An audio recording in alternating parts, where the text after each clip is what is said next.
दोस्तों, एक शादीशुदा महिला पति की गैर मौजूदगी में बगल के रहने वाले 16 साल के लड़के से रोज मजे से अपनी प्यास पूरी कर रही थी। जब पति ने उन दोनों को करते हुए पकड़ा, उसके बाद जो भी हुआ कोई विश्वास नहीं कर सकता। चलिए पूरी खबर बताती हूँ। दोस्तों, यह घटना सोनभद्र के केवटली की है, जहां करिश्मा अपने पति रमेश के साथ रहा करती थी। उसका पति ज्यादातर अपने काम में बिजी रहता था। उसी बीच करिश्मा का पास में रहने वाले 16 वर्ष के लड़के से टांका फंस गया। दोनों चोरी छिपे मिलने लगे और मोबाइल से बात भी होने लगी।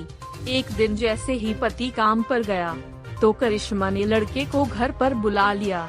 करिश्मा प्रेमी से लिपट गई और उसे घर में ले गई। करिश्मा ने पति के ही बिस्तर पर उस लड़के से गेम बजवाना शुरू कर दिया। लड़के ने करिश्मा को बिल्कुल तृप्त कर दिया। करिश्मा को उसके साथ बहुत मजा आया।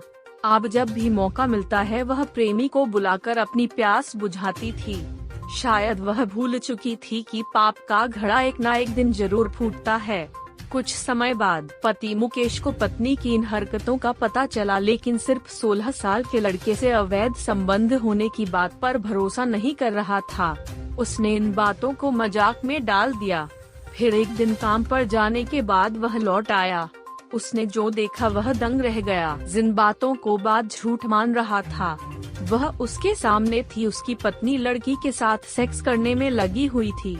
जैसे ही पत्नी और लड़के ने पति को देखा, वह घबरा गई। लड़का तुरंत कपड़े समेटकर भागने लगा।